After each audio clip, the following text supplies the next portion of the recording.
Kepo Syariah, channel yang menyejukkan. Jangan lupa subscribe, komen, dan bagikan video ini.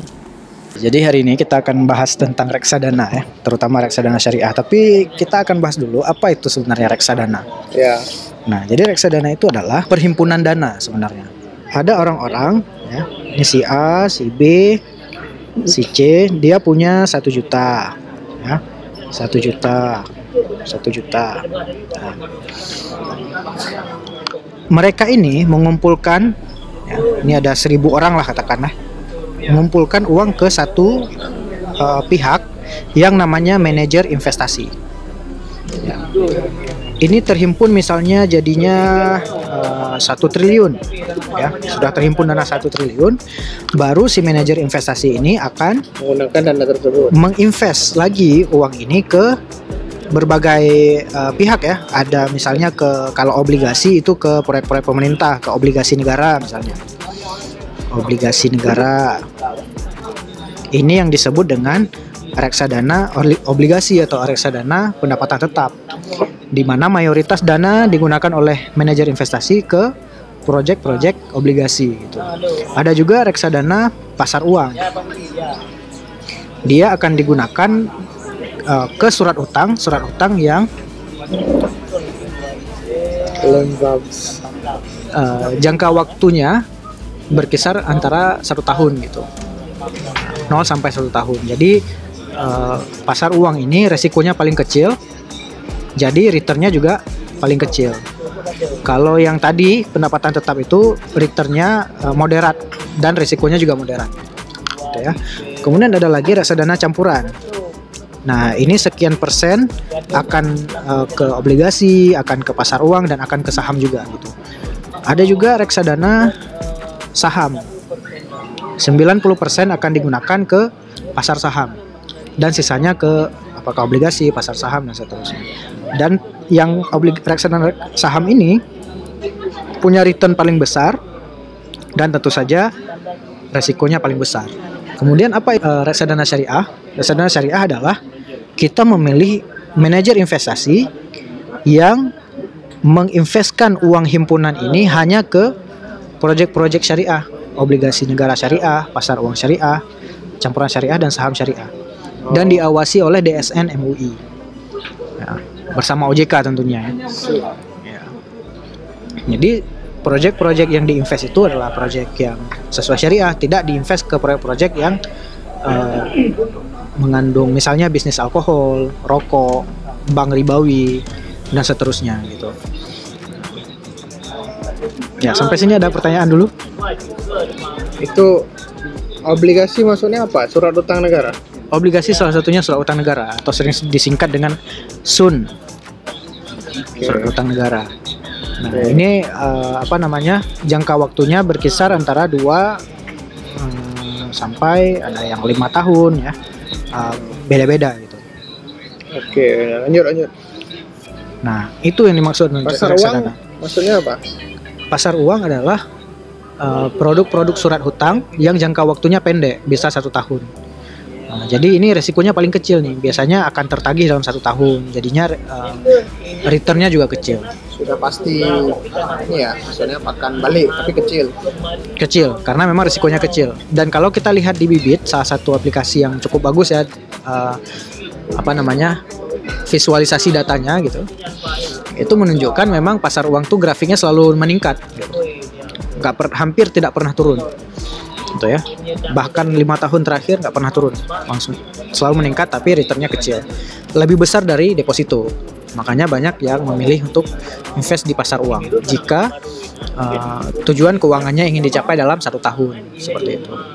Tergantung nih uangnya kita mau pakai buat apa, tujuan keuangannya. Ada yang ingin menikah tahun depan, masih 1 tahun lagi, maka uang tabungan pernikahannya paling aman ditaruh di pasar uang, karena tidak akan turun. 1 tahun ke depan udah pasti meningkat, seperti itu, hampir pasti meningkat ya, Nah, sedangkan untuk tujuan keuangan yang lebih dari 5 tahun atau 10 tahun ya, misalnya untuk dana pensiun, nah itu mungkin tidak masalah kalau kita menggunakan reksadana saham gitu, karena akan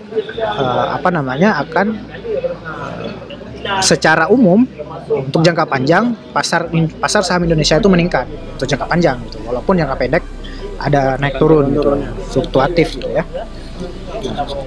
Apa yang membedakan kita membeli obligasi negara, misalnya surat utang negara secara langsung dengan via manajer investasi? Kenapa sih harus reksadana? Ya, karena yang pertama masalah waktu ya. Jadi si investor ini, para investor ya, ini masalah waktu gitu. Mereka nggak punya waktu untuk mengurus pembelian obligasi, pembelian saham gitu ya. Nah, kalaupun punya waktu ya silahkan dicoba-coba sendiri. Kemudian manajemen resiko gitu. Manajemen resiko kenapa? Karena para manajer investasi ini sudah profesional, tersertifikasi OJK dan sudah dilatih gitu ya. Memang jasa mereka untuk menawarkan jasa manajemen investasi seperti itu. Makanya kalau kita lihat di Bibit itu ada banyak penyedia ya, ada Sukor untuk manajemen investasi yang udah cukup besar gitu ya. Ada BNI AM, BNI Asset Management gitu ya. Dan lain-lain banyak lah bisa dilihat. Sukor Invest. Nah selain itu, kenapa harus membeli waktu? MR juga masalah pengetahuan gitu ya. Selain manajemen risiko, kita ada waktu untuk belajar lagi. Nah, tapi uang kita sudah kita titipkan dulu ke manajer investasi yang sudah berpengalaman. Tapi untuk menjadi catatan teman-teman, semua hal di dunia ini ada yang positif, ada yang negatif gitu ya. Saya ingin coba membahas salah satu hal negatif yang ada di dalam reksadana gitu. Apa itu? Itu adalah expense ratio. Tidak semua aplikasi tentang reksadana itu menampilkan tentang expense ratio. Expense ratio adalah pengeluaran yang dilakukan oleh manajer investasi, iya, yang tengah itu, pengeluaran yang dibutuhkan oleh manajer investasi dalam mengelola uang kita. Jadi termasuk gaji para karyawannya, Sukor misalnya ya, semua hal lah. Apakah untuk sewa konsultan research dan seterusnya. Nah, di situ ada yang berkisar antara 0 sampai bahkan ada yang 5% tuh. Kalau yang reksadana aktif kayak saham, itu tentu butuh dana yang lebih besar untuk mengelolanya karena mereka akan beli jual. Sedangkan untuk pasar uang, obligasi itu kan tinggal menunggu jatuh tempo aja, uangnya bakal balik gitu. Makanya expense ratio-nya berbeda. Kenapa expense ratio ini penting gitu ya? Expense ratio ini penting untuk kita lihat karena sebenarnya kita membayar jasa manajemen ke perusahaan yang memanage uang kita gitu. Nah, jadi pengeluaran mereka kita yang bayar, istilahnya seperti itu. Itu sebagai fee manajemen. Ya wajar lah mereka melakukan sesuatu untuk kita dan kita membayar jasa mereka gitu.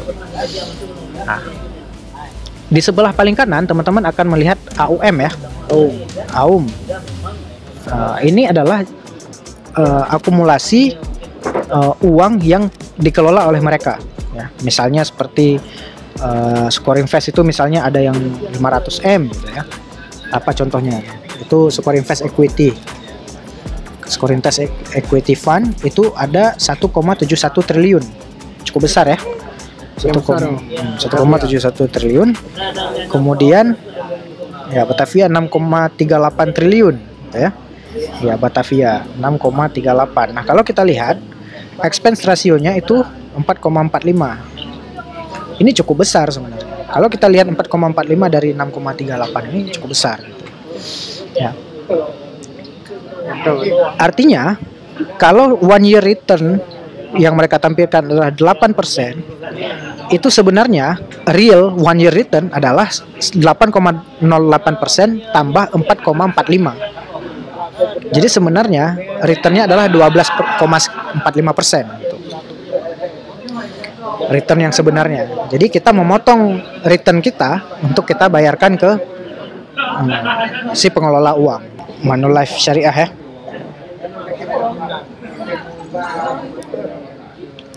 Berapa 1 year return? 16,62%. AUM-nya miliar, B miliar ya? Miliar ya. 16,62. Ini termasuk kecil ya. Schroeder 247 miliar. Expense rasionya 3,21 ya. Kalau kita bandingkan dengan yang Batavia tadi, udah kelola. Tulis lah Batavia. Yang Batavia kita tulis juga ya. Walaupun nggak syariah, kita untuk ini ya, bandingkan. Itu udah mulai. AUM-nya 6,38 yang tadi. Returnnya 8. Expense rasionya 4,45. Dana kelolaannya ya besar, tapi mengeluarkan uang tentu lebih besar dari Manulife gitu. Belum ngerti juga ya. Gimana ya bahasanya ya? Jelaskan. 4,45 dari 6,38. Ini uang yang mereka kelola nih, 6,38. Sedangkan pengeluaran mereka dalam mengelola itu 4,45 dari 6,38. Pengeluaran mereka per tahun. Ya. Jadi Batavia itu mengeluarkan uang yang lebih besar, sehingga ini dianggap kurang efektif daripada Manulife. Karena Manulife cuma 200M, mereka bisa expense ratio cuma 3,21, bisa mengelola keuangan secara lebih efektif, tapi returnnya lebih besar gitu. Manulife syariahnya.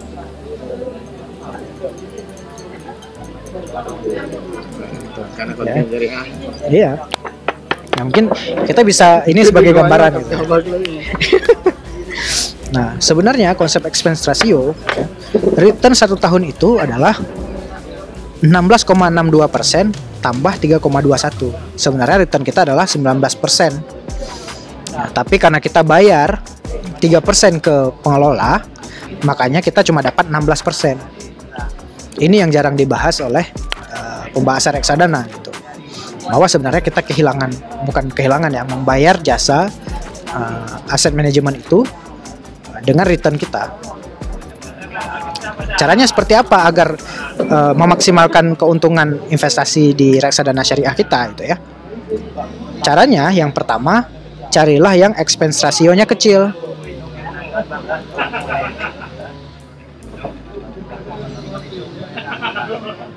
Expense ratio kecil gitu ya. Yang kedua, kalau saya pribadi, kalau untuk reksadana akan invest di pasar uang